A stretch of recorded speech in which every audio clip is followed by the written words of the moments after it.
Listen up, you primitive screwheads. This is the PixelBlips podcast. We're celebrating October, and today we are celebrating the Evil Dead series. Give me some sugar. No, don't give me some sugar. Not on camera. Hail to the king, baby. Yeah, so up until about, 24 hours ago, I had actually never seen the first Evil Dead, and I am so glad that I wasted that hour and a half of my life. It is so bad, it is hilariously funny. It is. And then if you watch Evil Dead 1, and then you go ahead and watch Evil Dead 2, they'd have like a 3-minute recap of everything that happened. You really don't need to watch Evil Dead 1. And then they redo everything. Yes. More or less. It's a sequel and a remake, maybe? Kinda, a little. But they had money to make Evil Dead 2. So. Yeah, they did. And in Evil Dead 1, like you could see they used the same shots over and over again. Like the smoke going over the moon is like the same shot they used 5 times or whatever throughout the movie. But it's really campy and bad. And it was funny because the first scene that you see Bruce Campbell in, I thought it was Jim Carrey. Oh. Because he's so young and I'm used to, grizzled Bruce Campbell. Yeah, I'm used to Evil Dead 2 why he got Army that, of Darkness. if you read his biography of Chins Could Kill, he talks about the reason he got that part was because he could he could flip himself over. Yeah, because there's that was the only reason. The one scene, there's like 1 or 2 scenes in both movies where he could flip himself over and land on his and then something bad got into my hand. Yeah. And I had to cut it off. It's so bad. So bad. Terrible. Well, the weird thing is that we'll get to it eventually. But the remake that just came out, have you seen it? I have not watched it yet. Okay, I've watched it. I have access to it, but I assume a lot of it's the same. We'll talk about it eventually. Mm-hmm. The first time I saw Evil Dead, I saw it on cable as a kid, and thought it was stupid. And then in Evil Dead or Evil Dead 2? Evil Dead. Okay. So then in high school, I saw Evil Dead 2 at a party and thought it was genius. And it was hilariously bad. And then Army of Darkness came out of the ether to me when I was in high school, 5 or 6 years after it came out. And I loved it. That was in the way that I love Monty Python and the Holy Grail. Like, it's close to my heart. Yeah, and Army of Darkness was actually the first time I had ever seen a Bruce Campbell movie. Like a buddy of mine when I was in high school was like, "You need to watch this movie. It's freaking hilarious." He let me borrow the DVD as I sat there and watched it, and I'm like, "That is the dumbest, funniest horror movie I've ever seen." I said basically. Kinda. I got your words. You don't need to tell me. And Army of Darkness, just to me, it's a steam-powered prosthetic hand. It's just like so batshit and crazy, and you just have to love it. It's just like, oh. And then when he fights the witch in the pit, and he has to like throw up the spikes or whatever, it's so bad. When he jumps up and puts his hand into the sleeve of the chainsaw. Yeah, it's just like. It's so video gamey before we knew that it was video gamey. Yeah, and then they made a video game about it, which wasn't very good. Well, they made a few video games of it. So they made Hail to the King, which I have on Dreamcast, which is a Resident Evil clone, which is whatever. Yeah, I remember seeing that. I'm like, Fistful of Boomstick, which is a clone of State of Emergency, with big crowds of deadites coming at you, and you swat at them, and it's fun. It's big stupid. They did a good job of capturing big stupid fun. And that's what the Evil Dead series is really all about. Well, that's what Evil Dead 2 and Army of Darkness are about. Yeah. The first one actually tried to be a serious horror film. Well, and they talk about when they brought that to Cannes, the Cannes Film Festival, everyone would be like, "Oh, come on," and they're laughing so hard. They're like, "That's such great camp." It is. Camp? What do you mean camp? We were dead serious. We were trying to be it's hilarious. Like, oh, okay then. We'll take that, I guess. We have a niche. It's bad horror. Yeah, so, and then out of these movies, like Bruce Campbell Bruce Campbell epitomizes the big-chinned, straight-jawed action hero. Yeah, he does. To the point where, like, Duke Nukem rips off his lines. So many lines from Evil Dead. The original Evil Dead came out in, 1981? Yeah. And then the second one came out, was it before the 90s or was it just into the 90s? I think it was 89. So it was just right there at the same time as some other funny movies. Yeah.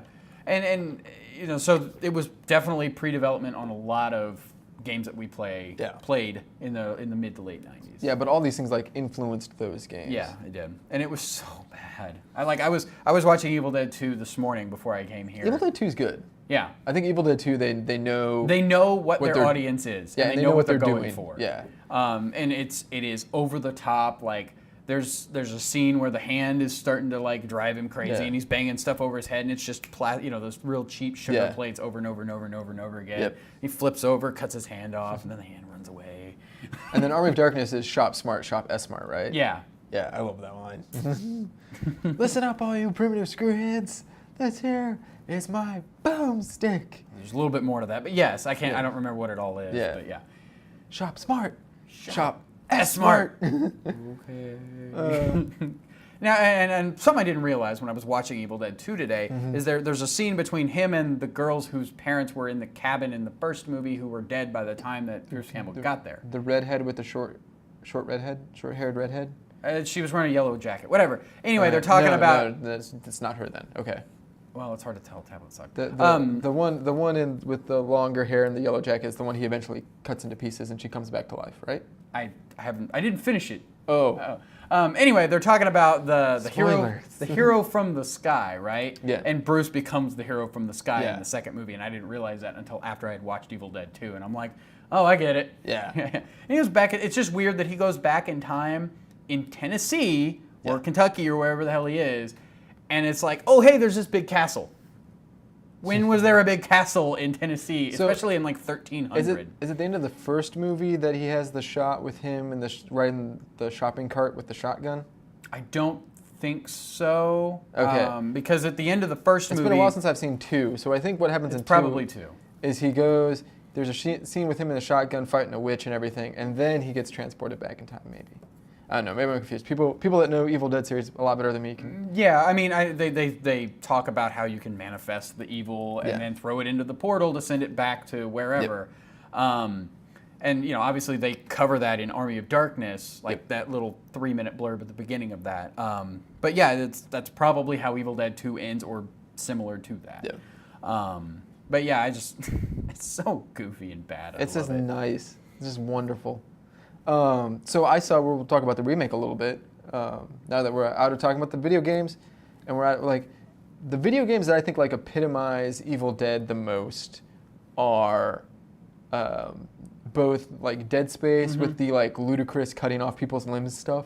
Yeah, that's kind of silly, but I mean it's a gameplay mechanic. Yeah, in Dead Space it's like played totally straight face, but the fact that there are Army of Darkness and Evil Dead games out it warms the subcockle region of my heart. Yeah, it's I'm glad they're getting made, and I'm glad it's another way to enjoy your Bruce Campbell-y, needs. Yes.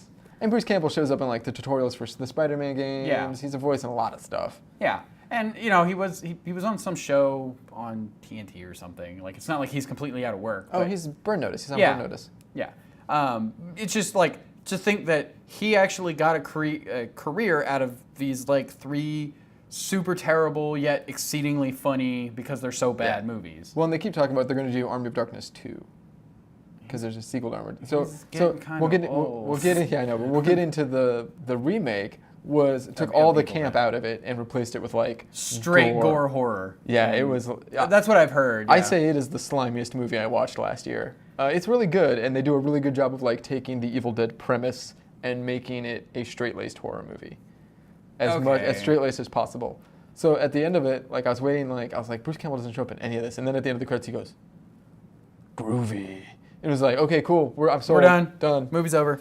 So apparently the timeline I've read is such that while Ash is away stuck in the Army of Darkness age, while he's stuck there, or maybe it's at the end of Army of Darkness. At the end of the Army of Darkness, he comes back to the present and rides the shopping cart with the shotgun.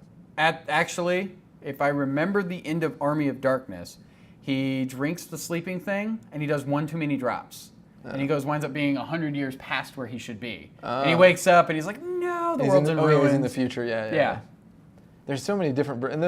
there's like 2 different endings. There's 2 different versions of Army of Darkness, which is weird. Yeah. There's the bootleg and the real version. Yeah, I think I had the official bootleg edition. I think the ending is what is different. Yeah. I think that's the version that I watched. Yeah, I think in the normal, like the mainstream movie the producer cinematically released is he goes back to his own time. But so the story I heard was that the Evil Dead remake happens while Ash is like sleeping or away, and it is building towards the eventual him waking up and all the Deadites have taken over the world. And Army of Darkness 2. Yes. Yeah. And it's him and the new girl. the new Ashley. I don't know that her name is Ashley, but the new main character that survives Evil Dead, the remake, together fighting Deadites in the future. Action movie-esque. That sounds terrible, but I kind of want to go see it now. Yeah. And they're gonna play it as a straight-laced horror movie too. Like that. Well, seems, it's so weird because how would they do that? A lot of the things that happen to different characters, a lot of things that happen to Ash in Evil Dead, they've spread out amongst the cast. Yeah. So it's not all the weird stuff just happening to him. Oh, in the new one, the remake. The remake, yeah. So it's really cool. I suggest if you like Evil Dead and you like gory horror movies, the Evil Dead remake's right up your alley. Yeah, it sounds like it is. But yeah, I think. With Army of Darkness, the version that I've seen, the only version of that movie I've seen is the official bootleg edition, which has the Ash wakes up 100 years later than he should have for ending. So. Okay, so what we're going to say is if you're a fan of Army of Darkness, you're a fan of Evil Dead, and you have a Dreamcast or a PlayStation 1, go pick up Evil Dead Hail to the King. It's really bad Resident Evil clone, but it is funny at moments. It will be frustrating.